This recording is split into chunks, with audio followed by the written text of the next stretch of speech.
Welcome all to another episode of your favorite podcast. Targo, what you drinking in that giant bottle you got over there? This giant bottle? It is. Yeah. Cider Works, a blueberry cider.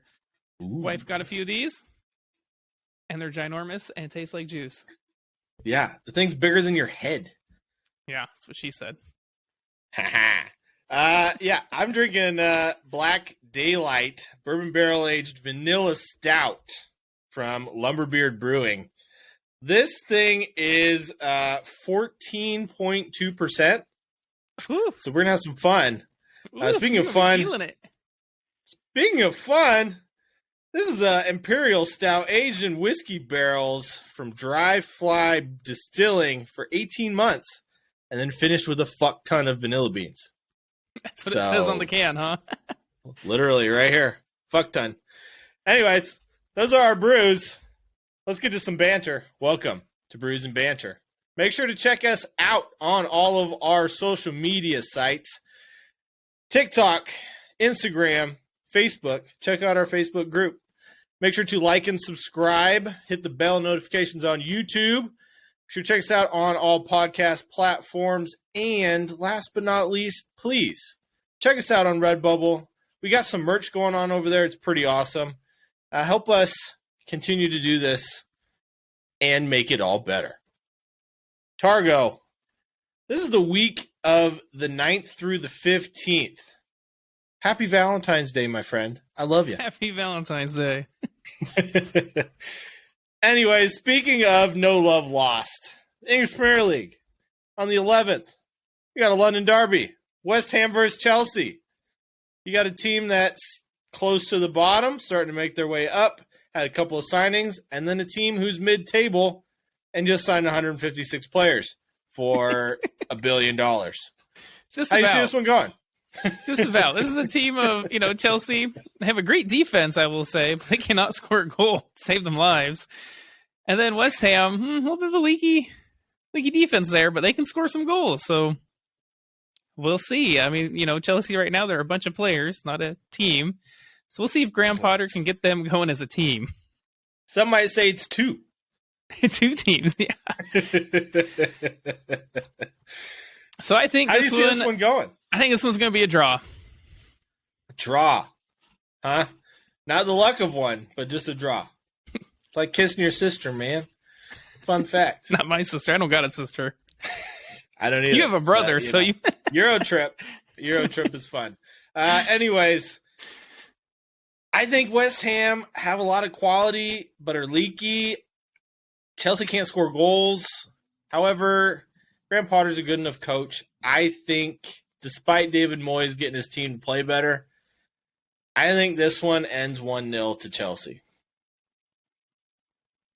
Next up, we got our beloved Arsenal against high-flying Brentford. How do you see this one going? It's at the Emirates, man. Can't go against Arsenal at the Emirates. They have a fantastic home record this year. Gonna stick by my Gunners. Unbeaten at home. It's, it's hard to bet against Arsenal at this point. I mean, as an Arsenal fan, you want to kind of just hold your horses back a little bit, not go all gung-ho. But I don't see Brighton coming to the Emirates, or Brentford, sorry, coming to the Emirates and beating them. I mean, it ended 3-0 last time out. I don't think it's quite 3-0, but I could see a 2-0 or a 3-1. Yeah, I could see a 2-1, something like that. It's a lot closer than what I was saying. Yeah, I think it will be. Draws over there. I think it will be. Yeah, the last time Arsenal beat them at Brentford's home stadium, they definitely smacked them. I think it was a wake-up call for Brentford, because after that, they went on a tear. Yeah, they did. I mean, if Arsenal win this game and their next one that we're going to talk about a little later, I mean, you have to talk about the title at that point. I think we already are, man. We've already been talking about the title. I'm trying not to. But I might have to. I know you don't want to jinx it. I don't. I'm not going to say anything. Next Moving up is on. Crystal Palace against Brighton. Crystal Palace and Brighton. Brighton flying Yes. high. Crystal Palace kind of mid-table, doing all right. Nothing great, nothing bad. Patrick Vieira, I would say, has done a good job. Couple That of one's good gonna be signings tough. in the window. Yeah, a couple new signings. I think it may be a draw. I know Brighton are flying high. Matoma's scoring goals left and right. That Crystal Palace, I feel like, is a well-drilled, oiled machine there, and they do pretty well. So yeah, I'm gonna go draw. I mean, at Selhurst Park, it's hard to bet against them. They're hard to beat there, of all places. However, this Brighton team is flying high. They are probably my favorite team to watch, right behind Arsenal. Them and Leeds, yeah. Fun all over the park. I think Brighton's going to win this one. It'd be close. Maybe 2-1, 1-0. But I think Brighton have enough quality to overtake Crystal Palace in this one, even though it's at Selhurst. All right. Next up, we got Fulham against Nottingham Forest. Some might say this will be close. Some might say this won't be. Either way, Nottingham Forest has signed 30 players. Fulham have only signed a couple. How do you see this one going? I see it going Fulham's way. Kind of similar to Chelsea, that Forest team. Don't get me wrong, those players are great, but it's players, not a team. You know, you got to get all those players playing together and knowing how each other is on the field. And that takes time. So that's why I think Fulham get the win. Okay. I think the addition of Keylor Navas is absolutely fantastic for them. I don't know how they pulled it off. Yeah, that's fantastic for Forest, for sure. Yeah. And then they solidified the center of the park in the transfer window. Couple of games under their belt now. I think this one's a draw. Okay. I'm going to go 0-0 or 1-1. Very low scoring. I think so, too. All right. 1-0 to Fulham. Next up, low-hanging fruit, Leicester City, against a slightly higher hanging fruit in Tottenham Hotspur. No love for Leicester, man. Come on. I got no love for Tottenham either. Now, Leicester have been very inconsistent this season. They sometimes look like the Leicester that should be playing on the pitch. You never know what team you're going to get with them, man. Squad that should be bottom of the table. You never know which team's going to show up. Yeah, is it going to be a fantastic Leicester or a crap Leicester? Yeah. But I could also say the same about Tottenham. I don't know which team's going to show up. I don't know if they're going to score goals. By Tottenham, it varies by half, man. You never know which half is Tottenham team's going to show up. Yeah. Yeah. And after watching them against Manchester City, now they got me all sorts of confused. Show up in the first half for once, and then don't show up in the second half. I don't know what's going on. They're driving me nuts. I mean, they do always, but it's more now than ever. I mean, they're better than this. What the heck is going on? Yeah, having said that, I do think Tottenham get the win. Harry Kane's going to get that record. I think neither team shows up. I think Harry Kane's already got the record. Oh, does he? Okay. Shows how much I follow him. And yeah, I can't see it either way. I'm going to go draw. All right. I'll say Tottenham. Pull a Targo out of my hat, call it draw. All right. Next up, we got low-hanging fruit Bournemouth against high-flying Newcastle. Newcastle in the Carabao Cup final. However, Bruno Guimaraes is out for this game. How do you see it going? I don't think that'll matter. I think Newcastle get the points here. Poor Bournemouth are not playing well. Newcastle are. I don't see Bournemouth getting a goal against Newcastle, that's for sure, the way their defense is playing. So I think the best Bournemouth can hope is maybe a 0-0. But I was going to say, happening. And the real question is Newcastle going to be able to score? They should against that Bournemouth team, yeah. I think so too. I'm going to go the age-old 1-0 to the Newcastle. A 1-0 to the Newcastle, all right. Yeah. Next up, on the 12th, we got an exciting one. Leeds United against Manchester United. United are in the Carabao Cup final. However, Leeds United, Team America, that whole American midfield, and Jesse Marsch at the helm. How do you see this one going? It should be a fun game. Leeds United are a fun team to watch, but this should be fun with them facing Manchester United, especially since it's at Leeds home stadium. Having said that, though, man, Marcus Rashford is just flaming. He's not even on fire, dude. He is freaking liquid hot magma. He's so hot right now. He's not on fire. He's magma. Liquid hot magma. And so, yeah, I got to go with Manchester United, man. I hope Leeds make a game of it. I do think they will. With freaking laser beams attached to their freaking heads. Okay, Austin Powers. Couldn't help myself. I agree with you, though. Marcus Rashford, man. He used to call him Mr. Inconsistent, but now, holy cow. It's like he took all the inconsistency that was built up over the last 4 years and has just put it into game after game. Not over 4 after years. Game after game. Yeah, a little bit downfall here at the end of last season. This man is like an eternal flame. It just never goes out. I think this one's close, but I think at the end, Marcus Rashford is the difference. I'm going to go 2-1. Yep, I'll agree to that. Stop agreeing with me, damn it. No banter for me on that one, sorry. That should be a fun game, though. I recommend watching that one. I do, too. Speaking of recommending to watch, you got two of the hottest teams in all of England. You got Manchester City against Unai Emery's Aston Villa, who have just been on fire. Since he was appointed, they have the same amount of points as league-leading Arsenal. What? Yeah, that's wild. Unai Emery's done a pretty good job there, let's say then, huh? Yeah. But how do you see this one going? Still, it's Manchester City. How often do you bet against Manchester City not to get 3 points? Normally I would say never. Yeah, normally I would say never, but this season's different. It just feels different. Well, I still think they'll get the 3 points. I think because it's at the Etihad, the Stadium of Silence, I'm going to go with a draw in this one. It'll be a very exciting 2-2 draw. Ooh.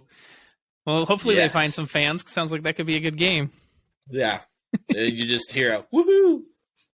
Go lift some rocks in Manchester, see if you can find some fans.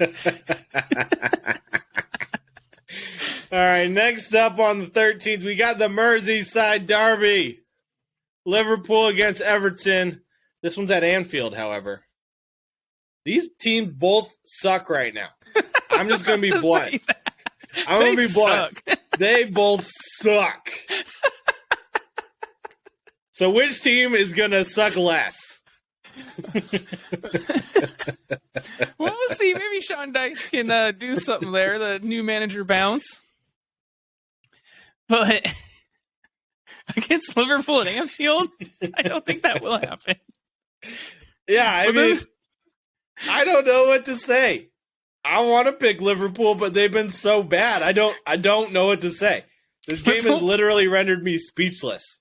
Let's go for a goal fest, a 2-2 draw. I'm going for a 0-0 snooze fest. Oh, these teams are awful. Snooze fest. I'm gonna go. Darwin Núñez hits the post 3 times and gets a red card. You won't get maybe. I don't know. I'm just saying stuff to make it more interesting. I have no interest in watching this game. This is going to be terrible. God, they both suck. I hope you're wrong. Watch. I hope this is like a 4-3 thriller. I want to see a resurgence of both of these teams.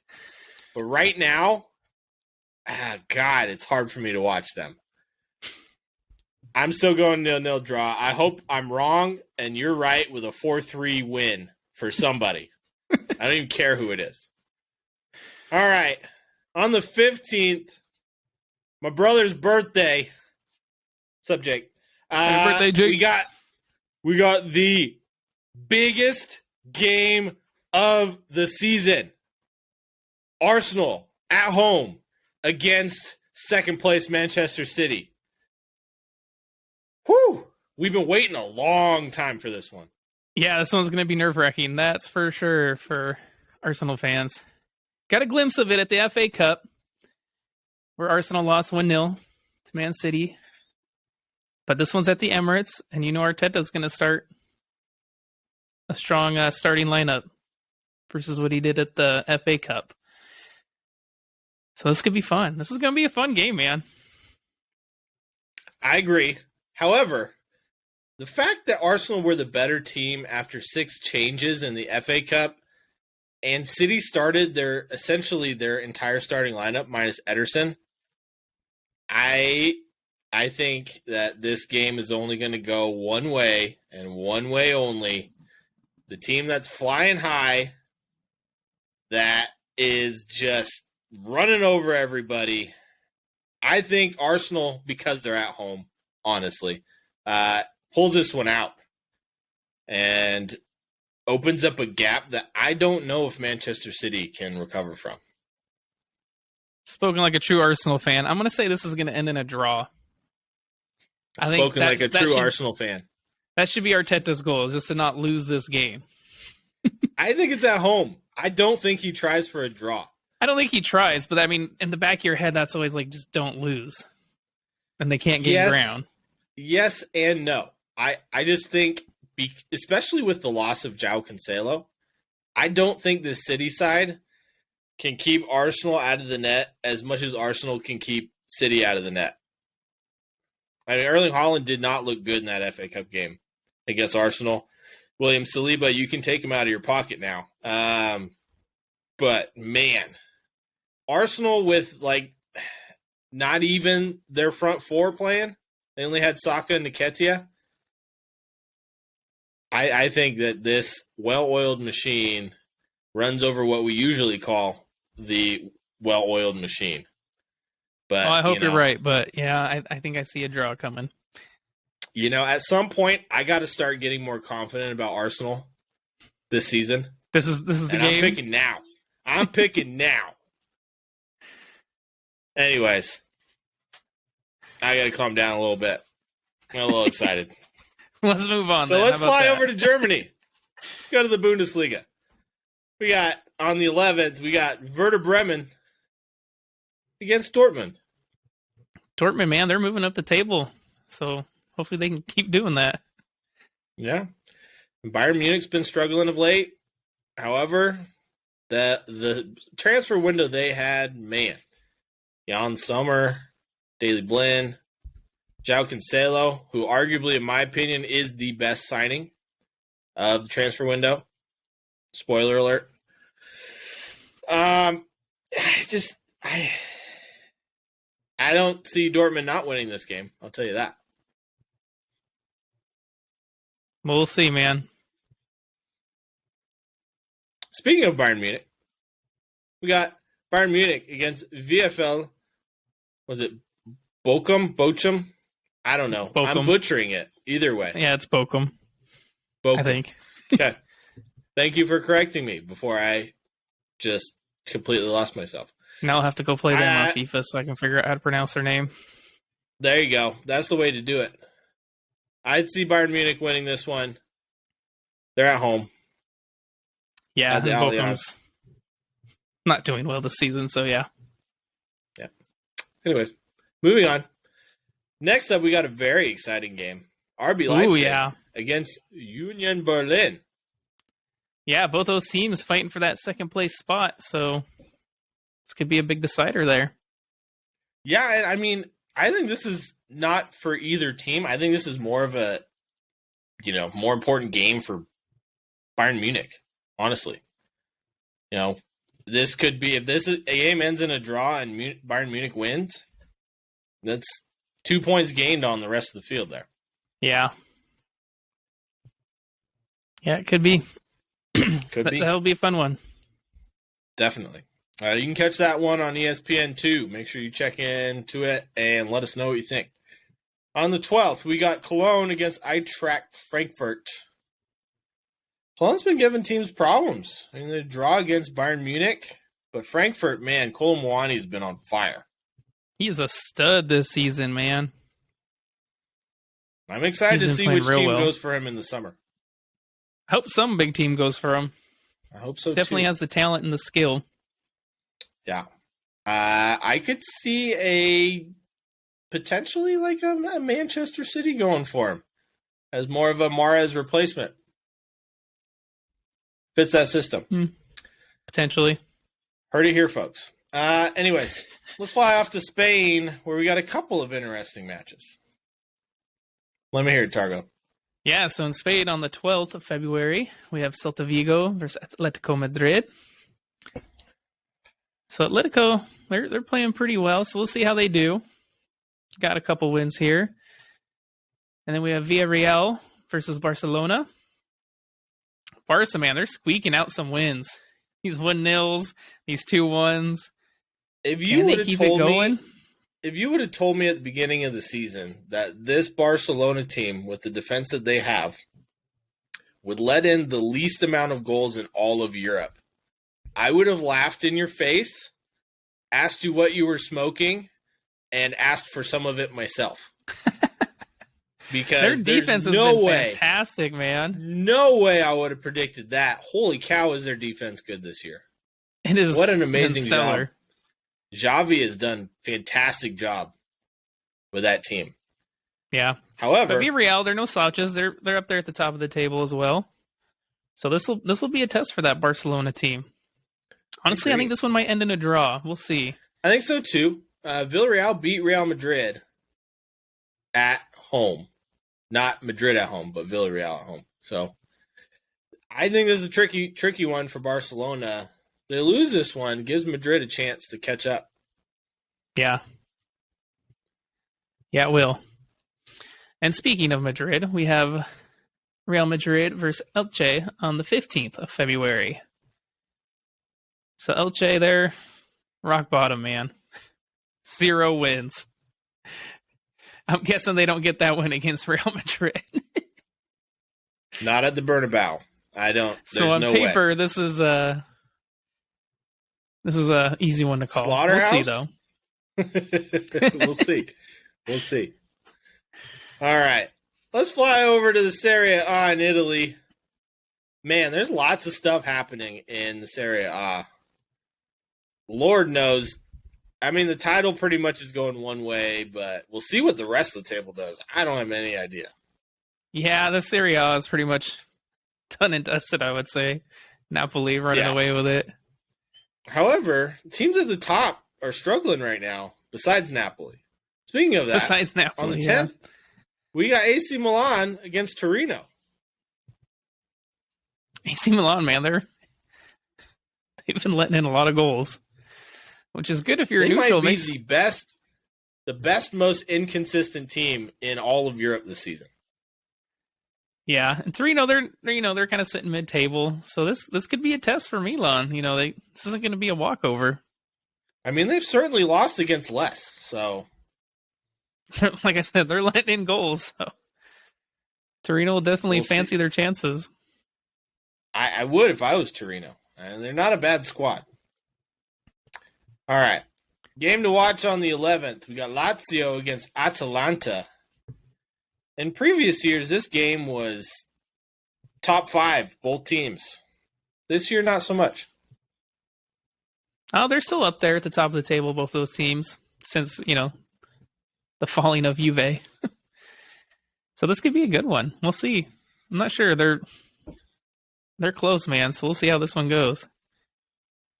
Speaking of close, somehow, on the 12th, we got Juventus against Fiorentina. Yeah, they are also Juventus close. Lose this game. They're less than double digits away from the drop zone. Yeah, alarm bells might start going off in Turin if Juve loses this game. With a court ruling. I think that's when the alarm bells went off. When they lost 15 points. Now it's going to really start to affect them, though. Yes. I think there were still hopes that they could get up into a Champions League spot. But if they keep losing games, man, it's not going to happen. No. I mean, numerically, it's not impossible. but at this point, the form they're in, it's very highly unlikely. Yeah, they're some points off, so they got a lot of wins they need to make up. Yeah. Next up on the 12th, we got Napoli against Cremonese. Another team sitting on the bottom of the table. Yeah, and on paper, Napoli should thrash them. I don't see this one being close at all. Victor Osimhen, forward for Napoli, man. He's on fire. On fire. And I would try to pronounce their left winger's name, but there's no way you're going to get me to do it. It's a lot of consonants. I'm out. One of my favorite players to watch, too, which is a sad thing. Anyways, the 13th, we got Sampdoria against Inter. This one could be interesting based on the results that happened in the weekend prior. Yeah, but Sampdoria aren't playing very well, man. They're bottom of the table, too.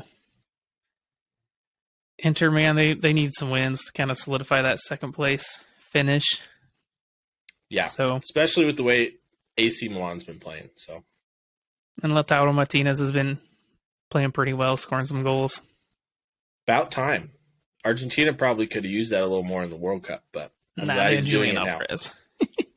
Yeah. Good for Manchester City. All right, over to France, Ligue 1. We had two games that caught our eye. This first one, a little more than the second one. On the 11th, we got AS Monaco against PSG. This one should be a good game. Yeah, it should be. Monaco aren't a terrible team. You know, we know, obviously, PSG and the superstars they have. You kind of expect them to win when you have Messi and Neymar and Mbappe. But as we saw over the weekend, a couple weeks ago, Mbappe, he's injured. Yeah, Mbappe will be out for this one. And it's Neymar's sister's birthday. So he might be Messi all by himself. Look at that. That might almost be better. Report. Out of all the players. Yeah, he might not even be injured. He'd just be like absent. Don't know where he went. Just disappeared. Taking a paid vacation day, guys. Good luck. Back in Brazil. Sister's birthday. Because of that fact, I think this one will be close. Yeah. Next up, we got on the 12th, Lyon against Lens. Lens is on fire this season. Dude, they are killing it. Where did they come from? I'm loving it, too. I love it. It's almost like the English Premier League. Everyone, I mean, even I thought Arsenal was going to be like 6th, 5th, maybe. Nah, I was hoping for maybe top 4. 4th. Now they're shoo-in for top 4. And almost a shoo-in for the title if all of our predictions go correctly. Anyways. Your predictions go correctly, yeah. Yeah. Anyways, Lyon's been hit or miss this season, so it should be an interesting tie. But they did sign Azzedine Ounahi, scored on his debut. Oh, wait. No, that's Marseille. Wrong. That was Marseille. See what you did there. Anyways. Yeah. Lyon. Usually a good squad, regardless. Either way. Yeah, do you remember those years where they were like champions like 9 years in a row? In like the 2000s, early 2000s? Isn't that wild to think about? Used to be so good. They were like the perennial powerhouse before PSG came along. And before they got all that money, yeah. Started buying all these players. But yeah, I don't know what happened. They're still a good squad though. All right. Now for the fun part. On the 14th, we have the return of the Champions League. Champions League. All right. Got half the games between Tuesday and Wednesday. The rest of them will be played the following week. On the 14th, we have AC Milan against Tottenham. I mean, this one's going to be more, I think, of which team can turn their recent form around.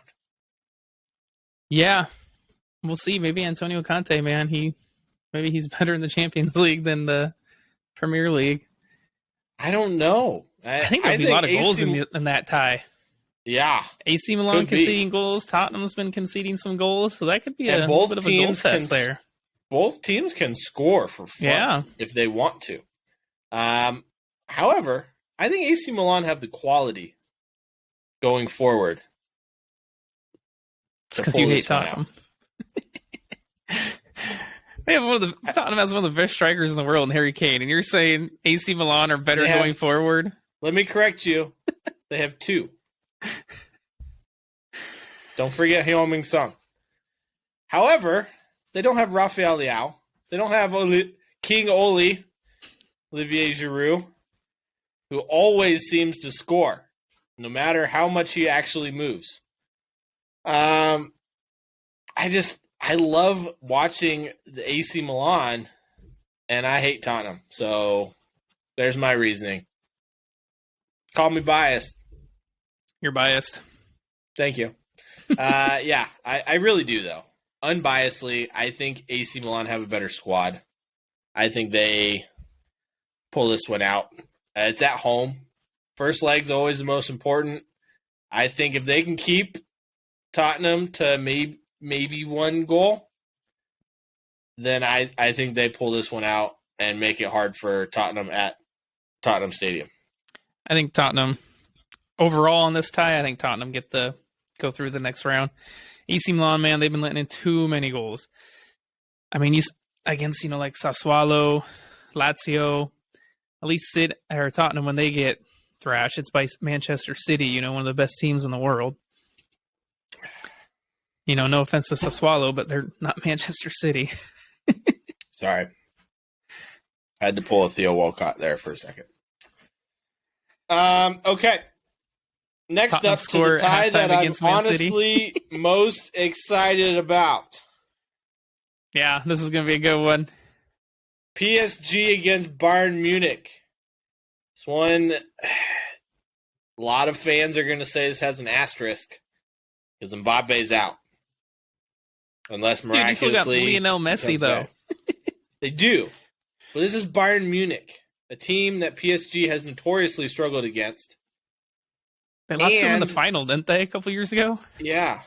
And Bayern Munich just signed João Cancelo. I didn't think Bayern could pull that off. They came out of nowhere to me.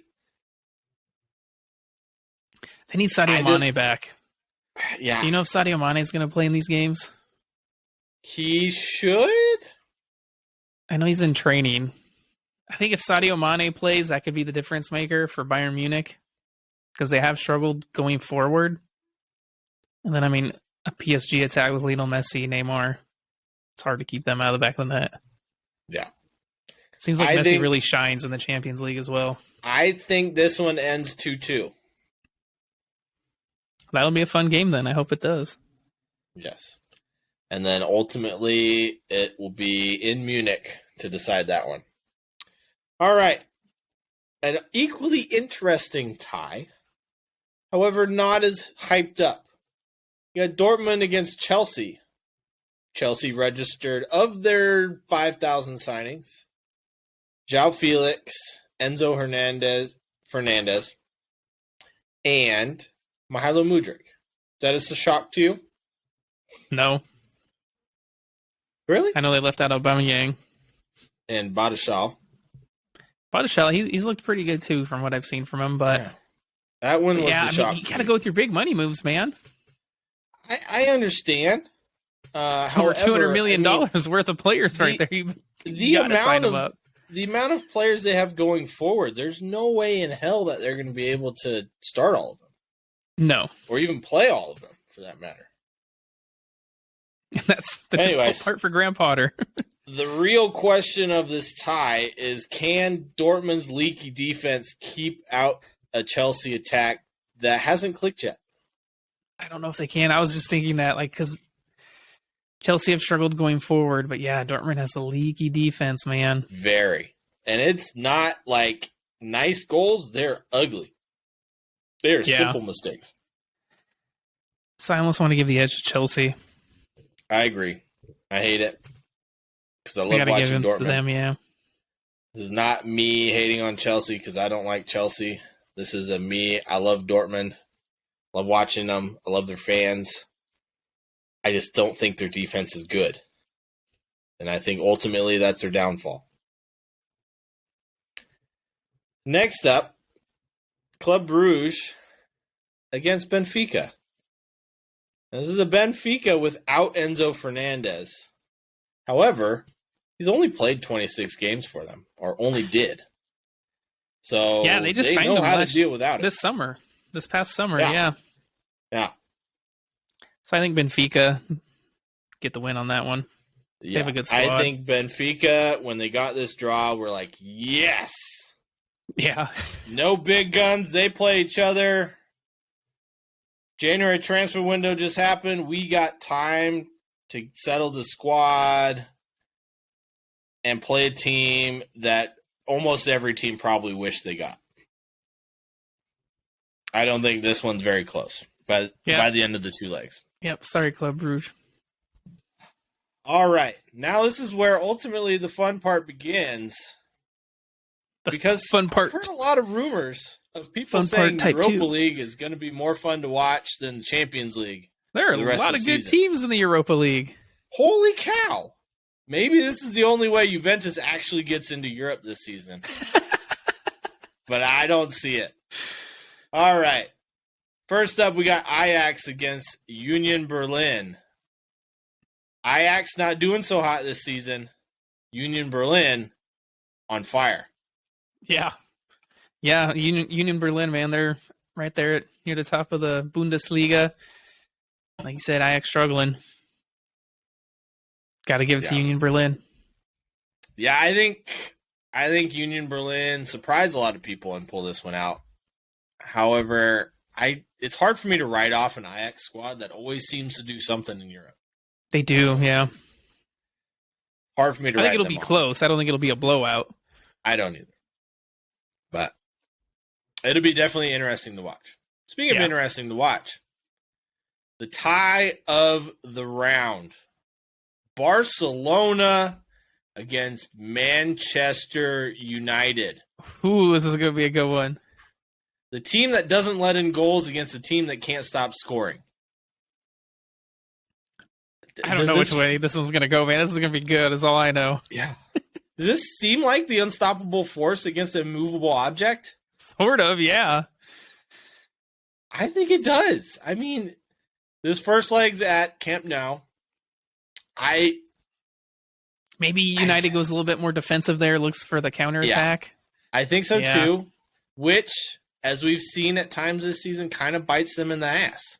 Not against Man City. But this is a well-drilled defensively Barcelona squad, not a Manchester City that has been leaking goals this season. So I think Barcelona win this one, but ultimately don't win the tie. Okay. Interesting. I think I have no idea. Don't ask me. Skip. Yeah. Skip. Next. All right. Speaking of next, this one's intriguing as well. RB Salzburg against AS Roma. This one could be fun to watch. Yeah, that one could go either way. You know, Roma definitely have a decent team, obviously, under Jose Mourinho, but RB Salzburg aren't terrible either. No, they're no slouches. But I think I do got to give the edge to Roma. Yeah, over 2 games. Over 2 games, I think I give the edge to Roma. The first leg probably is a draw or someone squeaks out a win, but I still think Roma will pull it out at the end of the day. All right, next up we got Shakhtar Donetsk without Mihailo Mudryk against Stade Rennais. This one's tough. That one is tough. Because I haven't seen enough of Shakhtar, especially without their number 1 player. Yeah. To really convince me that they're going to be any good.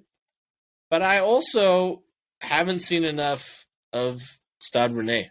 I will pull the Targo and click next because I don't want to call this one. Not Rennais.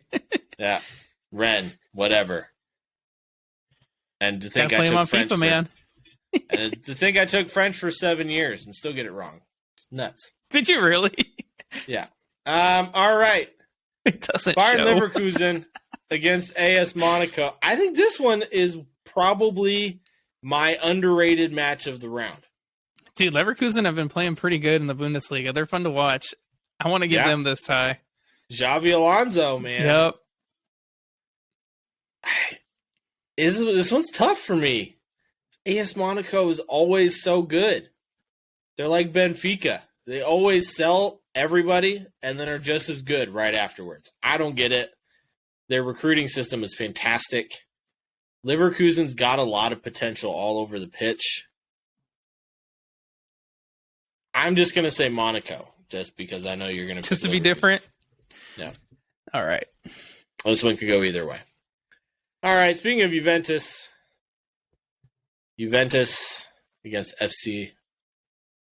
Is it? Yeah, I'm going to butcher it again. Go ahead. I want to hear you say it. No. There you go. It's not Nate. No, I was never going to pronounce the T. Anyways, I think Juventus might actually pull out this one. They might actually get a win. You're right. I think so. All right. Next one, Sevilla against PSG. PSV.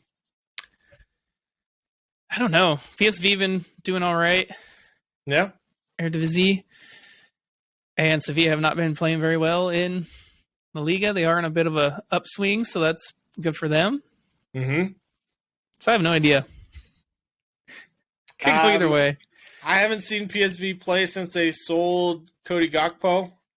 Yeah, they played well against Arsenal. I mean, they beat them. So honestly, I think I got to give the edge to PSV. That was with Gakpo, too, though.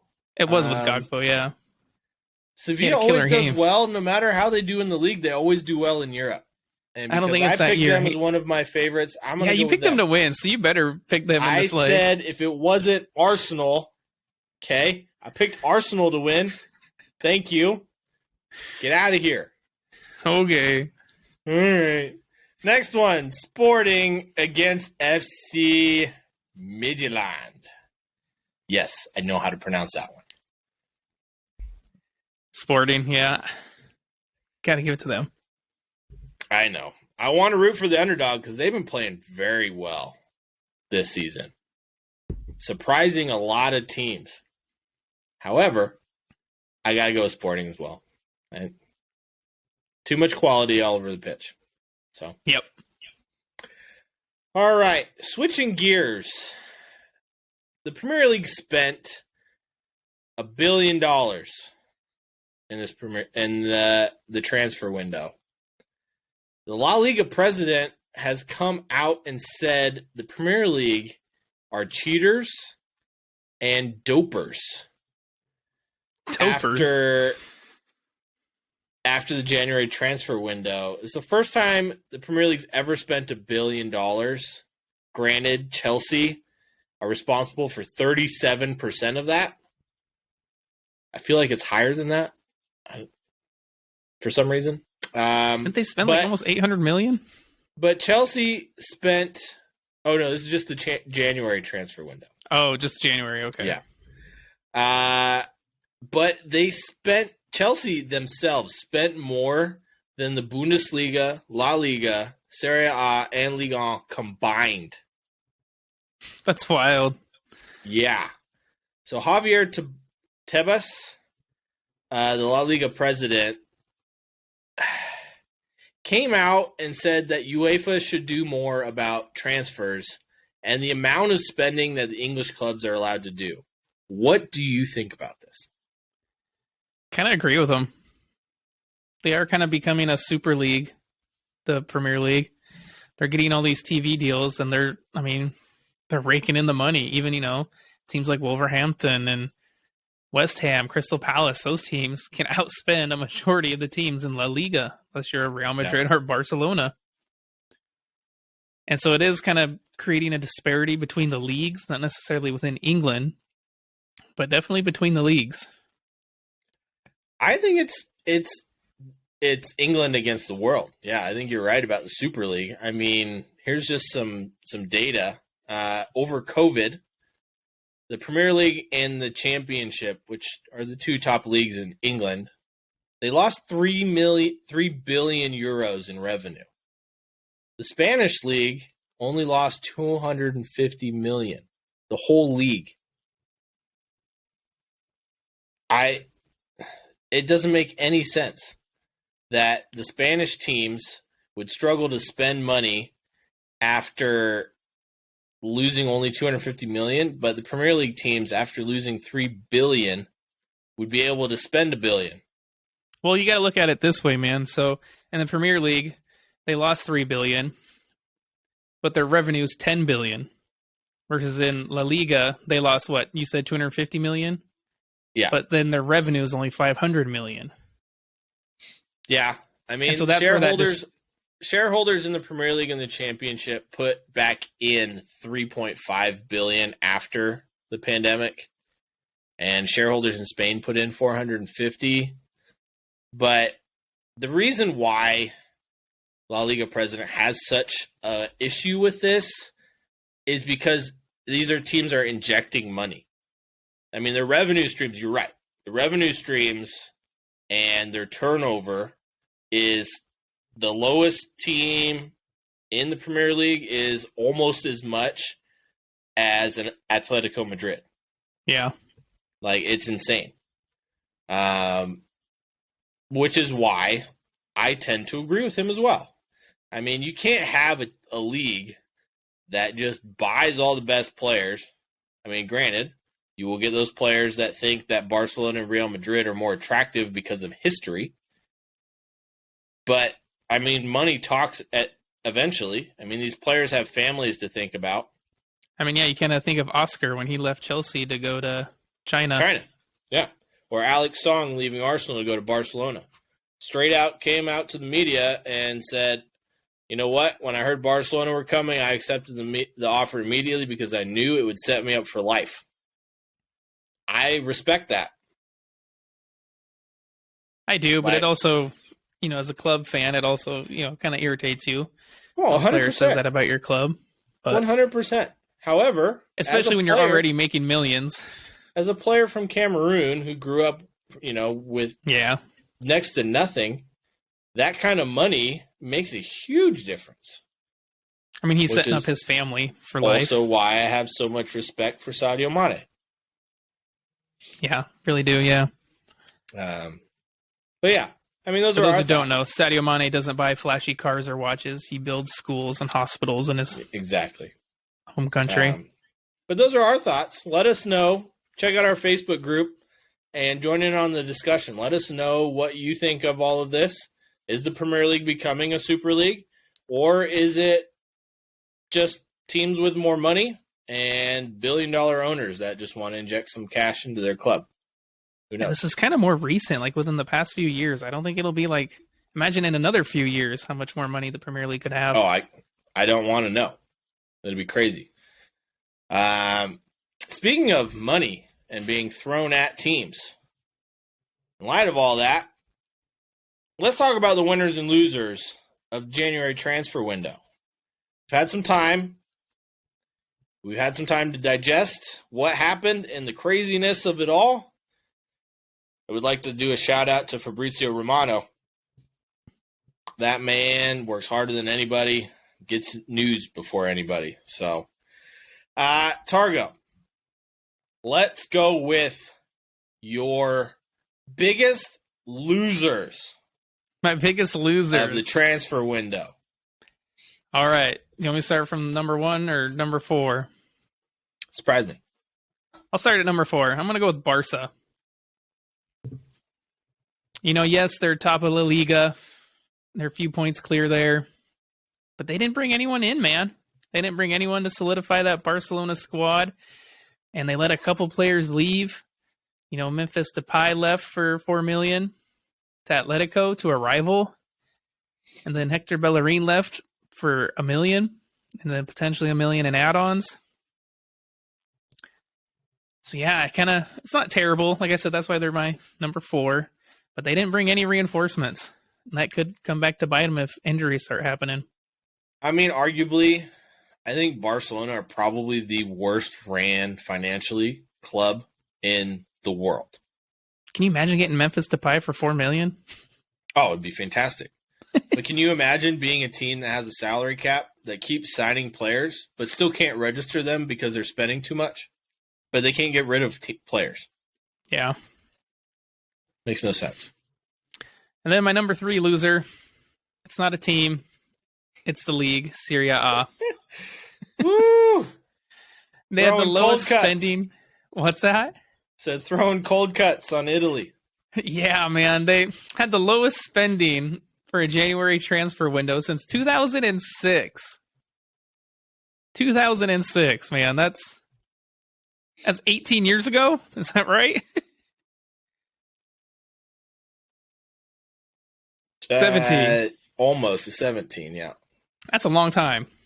It's a long time. And then even with inflation, like you would expect the number to be bigger, but no, they haven't. That's wild to me.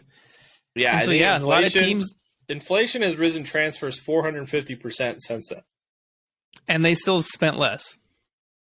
Yeah. So yeah, Serie A, they didn't sign anyone. Napoli, Inter, Lazio, or Atalanta, all teams at the top of the table, spent nothing.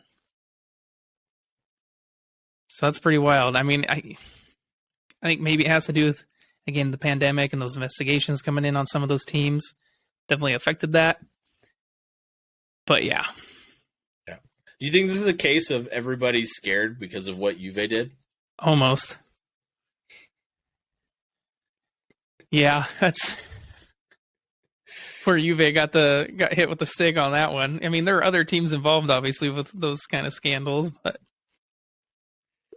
the focus was on Juventus. And then my number 2 loser of this transfer window is Moises Caicedo. Man, did that guy make a big fuss wanting to leave Brighton. Tried to get his move to either Chelsea or Arsenal. Both came in with bids for him. All those bids got rejected. Brighton said, we are not selling Caicedo. And he made us think about it. They didn't just say it once. They didn't say it twice. They said 3 times. No amount of money is going to let us sell him. We don't have to sell him. And he said, no, I want to leave. I want to go to a big team. And then it didn't happen. God. It was more than just, I want to go to a big team. Right? Imagine walking back into that locker room after being out for a week and a half. Hey, guys. He's got some egg on his face. That's for sure, yeah. So that's a loser as well. And then my number 1, it's probably going to be also on your list because it's pretty obvious. Everton. Yep. A team fighting in the relegation zone of the Premier League, trying to stay up, and they signed no one. They sold one of their most promising stars. I will say they got a pretty penny for him. More than I thought he was worth. To Newcastle, Anthony Gordon. And they didn't use any of that money to sign anyone. And they're fighting relegation. And you'll see another team who's on one of my biggest winners did the opposite. And that's why they're one of my biggest winners of the January transfer window. Yeah. But those are my losers. Number 1 is going to be Everton. Number 2, Moises Caicedo. Number 3, Serie A's total. And number 4, Barcelona. Yeah, I mean, I love what you did. You kind of went all over the map, not just leagues, but players and teams. I didn't go quite as far. I just went with teams. Yeah, I saw some of your teams, and I couldn't help. I know you put, spoiler, Everton on yours, and I was like, I have to put Everton. I mean, we're terrible. And so I tried not to pick the teams you put. I mean, I didn't make it easy for you, but good job. Anyways, my number 3, Liverpool. The other side of Merseyside. God, did they need some reinforcements, but we kind of knew all window that they weren't going to bring anybody in. Jurgen Klopp came out early and said, we don't have the money. We're going to stick with what we got. But this team is plagued with injuries. They needed to sign at least somebody. I mean, United had no money, and they still brought in players. Why couldn't Liverpool bring in some players on loan? I don't understand it. Yeah, they got Gakpo, but they really needed a midfielder, man. So bad. Next up, Manchester City. They let arguably not only one of the best players on their team go to a direct Champions League rival, the one competition that they want to win this season, but they let one of the best players in the world leave their team, weakening them for the title race and the Champions League. The one thing I'd say about that, you're talking about João Cancelo.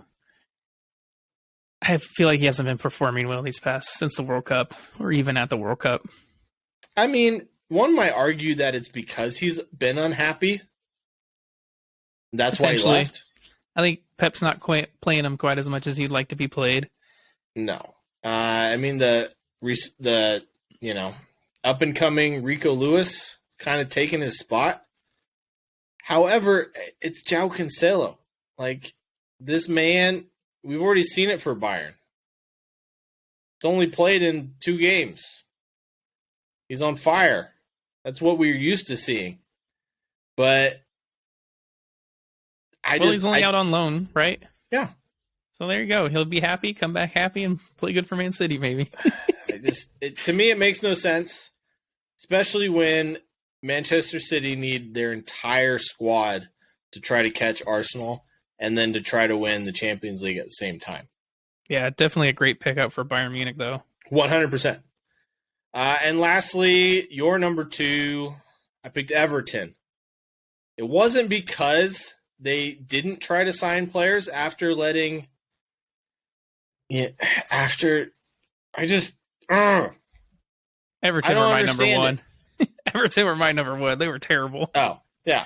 Well, they're my number 1 as well. They let their arguably one of their best players and their most promising player in Anthony Gordon go. But not only that, is they tried to sign players. Conor Gallagher, Michy Batshuayi, Danjuma. Danjuma was going to sign for them, and then Tottenham came, and he goes, later. Conor Gallagher wants to stay and fight for his place at Chelsea. I understand. Respect to him for that. Man, that would have been a good one for Everton. That would be huge. Gallagher. But Batshuayi came in, he got the phone call, and he goes, "You guys are a mess. I want something stable. Nah, I'm good." Like, you don't want to go play in the front line for a Sean Dice team? I miss the days of people going, "Oh, that looks like one hell of a challenge. Yeah, let's go. I'm up for that." Well, that was almost like Casemiro when he joined Man United. Yeah, and he arguably looks happier now than he did at Madrid. Arguably. That's the kind of players that I miss. However, I understand where he's coming from. Because this Everton team is not just a mess on the field. They are a mess from literally the top to the bottom. The fan base, the board, the squad. Sean Dyche has an entire conundrum and absolute circus on his hands. He's got his work cut out for him, that's for sure. God help him. Anyways, they needed players for the relegation battle. They didn't get it. So, on a brighter note, Targo, let's go with the winners of the transfer window. All right. Who are your winners? You go first this time. All right. I see we both have 4. So let's go with 4. I'm going to go with number 4, Leicester City. Okay. Yeah. They got this guy from Australia, Suta. He's a giant. To help them in the back is exactly what they needed, and he looks like he was built for the Premier League. Absolutely huge. They got Christensen from Copenhagen, I believe, and Tete. So it gives them depth and more attacking threats. But more importantly, the reason why I picked them as my number 4 is their chairman eliminated their 194 million pounds of debt. Oh, that's good. So now they are completely debt-free as a club, which is huge for clubs in the Premier League. There's that doping the La Liga president was talking about. Especially if they end up going down and relegated this season. Yeah, hopefully they don't. That team. I hope not. Yeah. I love the Leicester City story, and I hope they stay up. I think everyone has a little special place in their heart for Leicester City since they won the league. Yes. All right, next up, I got the $600 million man or team that he owns, Chelsea. I mean, they spent over $300 million just in January. But what they did with their business being swift and decisive, trumping teams that are arguably bigger than them, they added both youth and world-class talent that they needed after their January transfer or their summer transfer window that some would say was sporadic and chaotic with no plan. They clearly had a plan. I'm not a Chelsea fan, but even I am excited to see how this team turns out in the next 36 months. It's going to be very exciting. Yeah. I won't comment because they're one of my winners too. I know. Next up, I got good old Arsenal. Yeah. They did what they wanted. They didn't get who they wanted, but they spent much less than they intended. So smart business. They only spent 50 mil. Granted, they tried to sign Mihajlo Mudryk for almost 100. Spent half that on 3 players after that. I think because they solidified their bench, they look much deeper as a squad. They added experience. Still, I'm on the fence about Jorginho, but as a passer of the ball, he's one of the best in the world still. He might be one of the slowest players in the world, but he's quality nonetheless in at least one regard. But I think the biggest fact, besides them adding to their bench, was that Manchester City sent João Cancelo out on loan. I think that their direct rivals for the title helped them out. And then Arsenal signed 3 solid players that added experience. And I'll be honest with you, even though I didn't expect it, and I was kind of on the fence, as were you, about Leandro Trossard, he is looking like one heck of a signing. Yeah, I'm excited to see him. Definitely brings a lot of good experience. Yeah. All right, next up, and the winners of the transfer window for me, might surprise you, Nottingham Forest. That is surprising. They have signed 30 players since last summer, but it's who they signed to help them with the relegation battle. I mean, they signed Keylor Navas, who has won more trophies than their entire organization put together. That's a fantastic signing for them. Yeah, fantastic. Great goalkeeper. And then they signed Jonjo Shelvey, granted, from Newcastle. He was still at Newcastle? Yes. I know, right? Granted, he's a bit of a spitfire. Danilo does look good, solid. Though. He's a solid midfielder. Yeah, Danilo looks good. They pipped Arsenal to Danilo from Brazil. What a signing for them. A 21-year-old Brazilian prodigy, defensive midfielder, added Chris Wood. And then my next best signing of the window for them, adding Felipe from Atletico Madrid. Where did all this come from? This is world-class talent on a team that's fighting for survival. What about a bunch of business for just $27 million for all those players? Yeah. 6 players. You're forgetting one, too, IU. I know. I was just going to say that. Took the words right out of my mouth. Yeah. So adding 30 players and then signing one even after the transfer window was over. A bit surprised they didn't try to go after Isco, but I don't blame them after he failed a medical. So, yeah, that was a done deal to Union Berlin, and he failed a medical, and they said nope. Yep. Not the first time, but it won't be the last time. All right, Targo. Who are your winners of the transfer window? My winners of this transfer window, starting at number 4, I'm going to go with Wolves. So I mentioned how Everton, they didn't sign anyone. They're in a relegation fight. Well, so are Wolves. And they got some good players here this January. They got Mario Lemina from Nice, Craig Dawson from West Ham, Matthias Cunha from Atletico, and then this one might have flown under the radar, Pablo Sarabia from PSG. Yeah, one heck of a pickup for them. Yeah, and they got João Gomez from Lyon. That one flew under my radar. So those are some good signings, I think, that could really help Wolves and will definitely solidify them from not going down. I really do think that. 100%. So they're my number 4 winners. Honestly, I probably could move them up because I think that's just fantastic business on their part. My number 3 team, you've mentioned them, Bayern Munich. João Cancelo, man. What a pickup. That is fantastic. They also got Daley Blind for free. Yeah. Not a bad player to have. He was starting for the Netherlands. Definitely adds depth and can help out your bench. And then Jan Sommer from Mönchengladbach for 8 million euros. Yeah. The fact that they signed Jan Sommer for 8 million after a World Cup where he was one of the standout goalies blows my mind.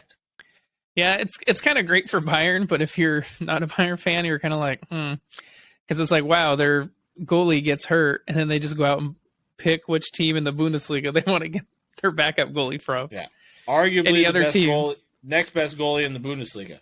Right, any other team would have to rely on their backup, but no, not Bayern Munich. They'll just go look in the Bundesliga and pick one out. Well, then my number 2 winners in this transfer window are Arsenal. I will say I don't think they got any of their top choices. They did have to kind of settle for Leandro Trossard after losing out on Mihailo Mudryk. They went and got Jorginho, I would say, after losing out on Moises Caicedo. But again, I think those are 2 players that have experience in the Premier League. They are class. Leandro Trossard has been shown it at Brighton this season. Jorginho, he's an excellent leader. He's done well for Italy. Won the Euros with Italy. So we'll see. I just don't want to see him take a penalty kick for Arsenal. I hate his run-up. I don't think you have to worry about that. I don't think so.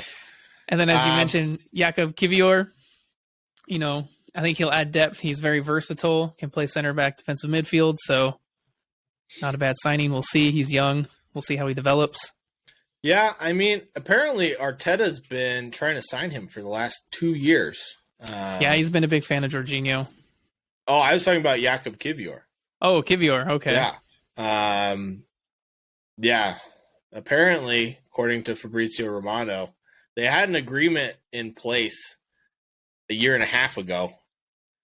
They just needed time to be able to sign him. So apparently he's been scouted and had a big fan in Mikel Arteta for a long time. Okay, well, we'll see how those signings do for Arsenal. But again, they had experience, leadership, and I think are honestly not terrible for that dressing room, especially Jorginho. I agree. And then my number 1, Chelsea, dude. They signed literally everybody under the sun worth a damn. Hold on. Let me get my glasses out. I think I can read your notes for you. It's Chelsea signed fucking everybody. Oh, okay. Yeah. You're right. As you said, they spent a crap ton of money. But they've also helped their aging team. They bought a lot of young players. And so I think that was a great piece of business. And they got some class players, man. They really did. Mihailo Mudryk. I mean, Enzo Fernandez looks amazing. We saw him at the World Cup. Oh, yeah. Looked fantastic. Badiashile, he's impressed me in the games I've watched him. Yeah. We'll see how Fofana does. The striker Fofana. We all know how good João Felix is. So. Yep. So, I mean, they're my winners of this transfer. I think, for me, the thing that impressed me the most was the savvy bit of business from Todd Boehly about signing these players to 7-8 year contracts to be able to make it so on paper they only spent less than 100 million on throughout from literally the summer to now, even though it says that they've spent almost 800. Yeah, that's how they're getting around the financial fair play rules. There's always a loophole. Yeah. I mean, But a like lot I of people said, are they- going to say, I can't believe that they spent this much money. I'll be honest with you. It's smart business. Well, and on I'm the not mad. other side of it, if it was your club who was struggling and then you see them go buy all these bunch of good players, you're going to be excited about that. Exactly. Which is why, part of the reason why I am so impressed. It's a loophole that no one's ever thought of. And now they're making FIFA consider changing the rule. So good for them. So yeah, they're my winners of this January transfer window. So All right. that's all I got. Quite the list. Yeah. Let us know what you guys think. This transfer window was crazy, especially the final couple of days. With everything going on and the amount of money spent, what do you guys think? Is Chelsea crazy? Should they be punished? Or is this just brilliant tactical savvy in a transfer market, going through loopholes and signing players for whatever they want to sign them for, but ultimately it doesn't really cost them a lot? Let us know. That's all I got. Yeah, let us know in our Facebook group. We appreciate that. So that brings us to the end of this episode. Make sure to check out our socials, TikTok, Instagram, at Brews and Banter FC. Mentioned our Facebook group. Let us know your thoughts. Who were the winners and losers of this transfer window? And yeah, make sure to check out our Redbubble, get some merch, help us keep doing this. We appreciate that. And until next time, guys, cheers. Cheers.